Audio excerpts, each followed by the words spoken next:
semuanya, selamat datang di podcast edukasi kita hari ini. Kadang kita melihat guru itu selalu tampak kuat, sabar dan terus memberi semangat kepada siswa. Tapi, pernahkah kita berpikir siapa yang menjaga kesehatan mental guru?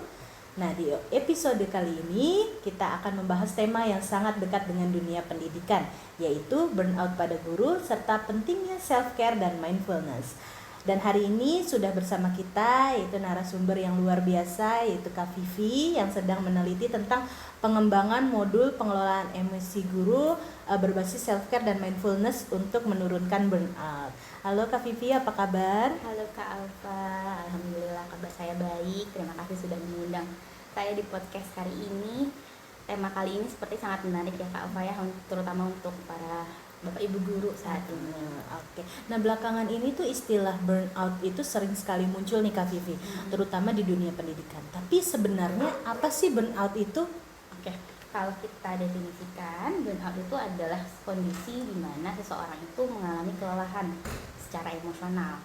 Bukan secara emosional aja nih, tapi mentalnya juga kena, fisiknya juga kena akibat stres dan juga tekanan yang berkepanjangan Kak Alfa. Jadi profesi guru, kalau kita sebagai guru ini kan pekerjaannya yang dituntut harus selalu sempurna gitu ya Kak Alfa, apalagi di depan siswa kita harus selalu dituntut untuk sabar, kuat, dan juga selalu ada untuk murid kita. Padahal ada kalanya kita itu lelah, sedih, kecewa, dan punya masalah sendiri gitu ya Kak Alfa ya. Jadi kalau pada guru itu selain tadi yang kita sudah bahas tentang harus tuntut selalu sempurna, banyak juga pekerjaan kita bukan cuma mengajar, tapi ada tuntutan administrasi, terus ada tanggung jawab yang sangat besar di belakang kita. Nah, ini tuh terus berlangsung terus menerus, tapi kita nggak punya waktu untuk memulihkan diri kita sendiri. Nah, faktor ini yang akan menjadi kontribusi yang besar yang mengakibatkan stres pada guru gitu. Nah, kondisi ini kalau kita biarkan terus menerus nih Kak Alfa, dia akan berkembang menjadi burnout. Nah, jadi burnout itu beda sama capek biasa. Kalau capek biasa, kelelahan biasa itu mungkin kalau kita istirahat kita bisa pulih kembali. Nah, ini kita udah istirahat tapi kok kita masih tetap kehilangan semangat, mudah marah, terus merasa tidak dihargai gitu ya Kak Alfa, bahkan merasa gagal sebagai pendidik. Nah, hal ini kesehatan mental pada Bapak Ibu guru itu penting banget untuk kita bahas. Tapi seringkali itu terlupakan. Gitu. Iya Kak ya. Berarti burnout itu bisa dibilang cukup serius ya Kak Vivi ya. Nah, apa saja sih tanda-tanda dari burnout itu Kak? Oke, kalau tanda-tandanya misalnya nih kita mengalami kelelahan emosional. Jadi kita gampang untuk marah, cepat lelah. Terus kita tuh sudah mulai merasa jenuh sama pekerjaan kita. Kita mulai menjauh dari semua pekerjaan kita dan kehilangan motivasi untuk mengajar anak-anak kita. Terus akibatnya lagi itu bisa menurunkan rasa percaya diri kita. Jadi kemampuan diri kita sendiri kita udah mulai nggak percaya nih, sehingga kita mulai menarik diri dan kadang itu muncul perasaan kayaknya saya nggak cocok nih di sini gitu Kak. Nah, yang sering terjadi itu banyak guru yang tidak sadar bahwa dirinya itu sedang burnout karena merasa harus tetap kuat nih, kan saya guru gitu ya, ibaratnya saya guru, saya harus jadi contoh untuk anak murid saya gitu Kak Ufa.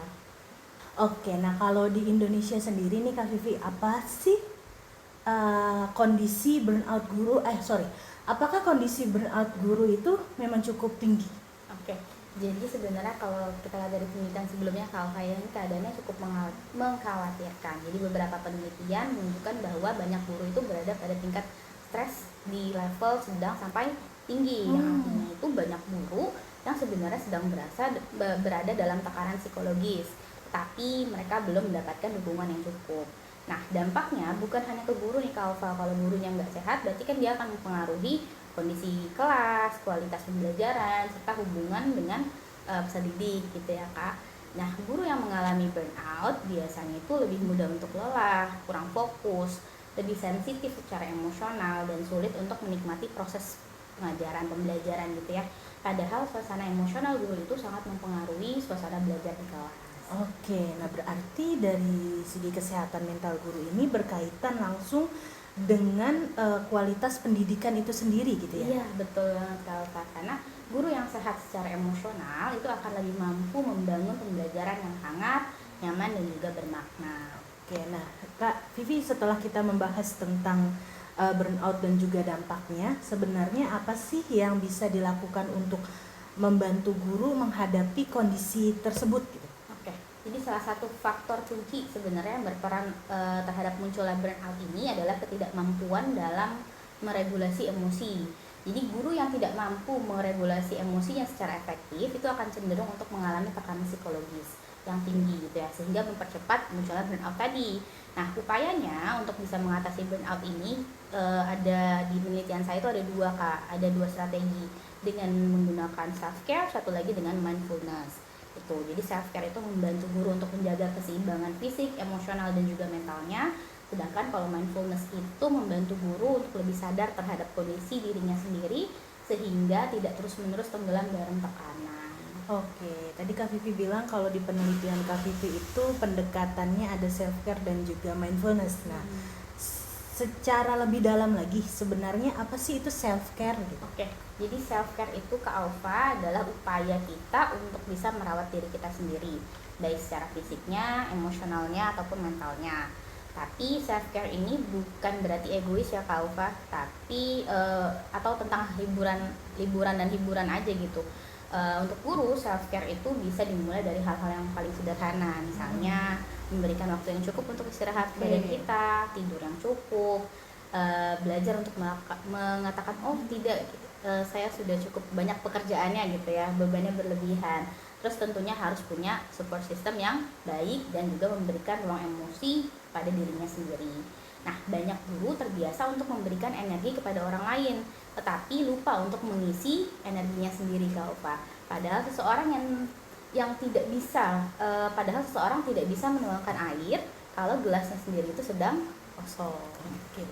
Terkadang seseorang itu lebih memikirkan orang lain daripada dirinya sendiri. Betul. Jadi makanya burnout itu terjadi gitu ya. Itu salah satunya. Nah, kalau guru itu sudah mulai merasa burnout, langkah kecil self care apa yang bisa dilakukan? Oke, ada beberapa langkah sederhana. Yang pertama, kita bisa mulai belajar mengenali kondisi diri kita sendiri. Kadang itu guru terlalu memaksakan dirinya harus bekerja tanpa sadar, tubuh dan pikiran itu udah mulai lelah gitu.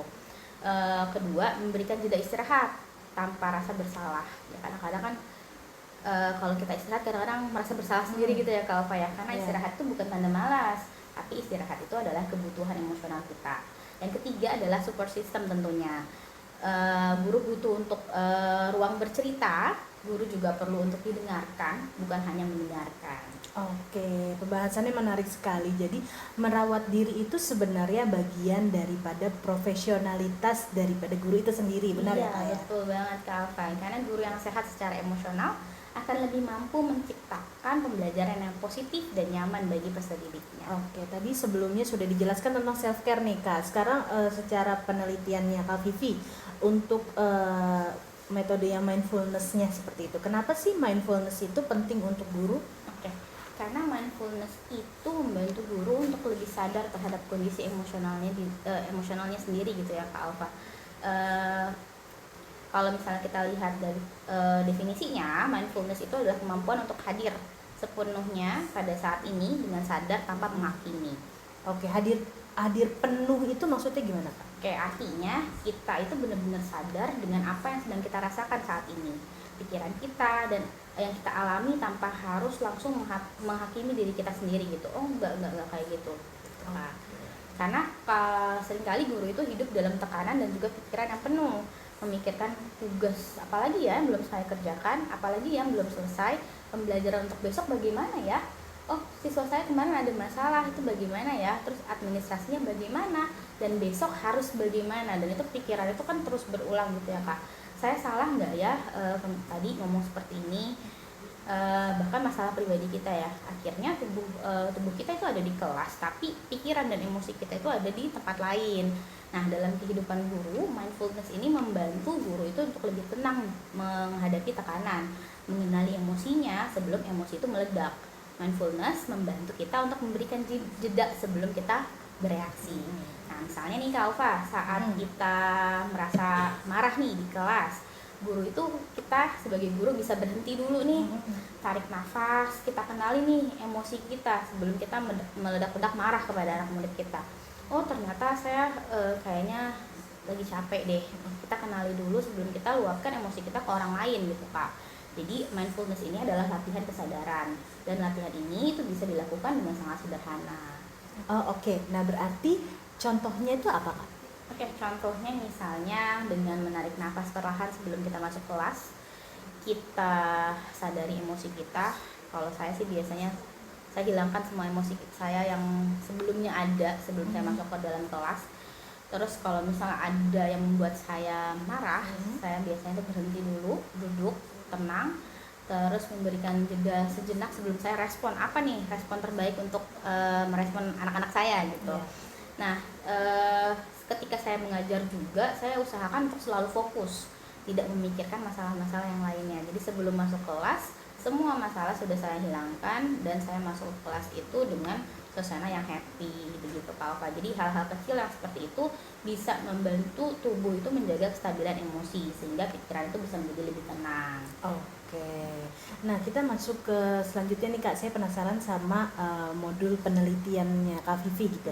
Boleh sedikit cerita Kak mungkin tentang modul yang sedang dikembangkan saat ini itu seperti apa gitu? Oke, jadi modul ini sebenarnya inspirasinya adalah untuk saya sendiri, untuk membantu saya mengenali emosi saya, memahami tanda-tanda burnout, serta melatih self-care dan juga mindfulness secara praktis. Jadi saya tuh di kelas suka kadang-kadang emosi saya nggak stabil. Nah kalau misalnya emosi saya nggak stabil tuh saya ngerasain dampaknya langsung, anak-anak saya jadi belajarnya kurang enak gitu, mereka jadi lebih ketakutan gitu untuk belajar, apalagi mata pelajaran saya cukup susah ya Kak, kimia. Jadi saya harus membuat gimana anak-anak itu bisa lebih nyaman belajar kimianya.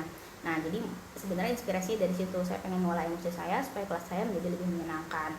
Nah, jadi di buku atau modul ini bukan hanya teori, tetapi juga ada latihan refleksinya, terus pengolahan emosi, latihan mindfulness secara sederhana, serta aktivitas self-care yang juga realistis yang bisa kita terapkan di kehidupan kita sehari-hari. Nah, harapannya buku ini tuh bisa menjadi ruang refleksi dan juga pendamping emosional bagi guru, agar guru juga merasa dirinya itu diperhatikan dan memiliki ruang untuk pulih. Oke, berarti apa yang modul yang Kak Vivi sedang teliti atau Kak Vivi sedang kembangkan ini sebenarnya itu benar-benar dibuat dekat dengan kehidupan guru gitu. Betul. Ya Kak ya.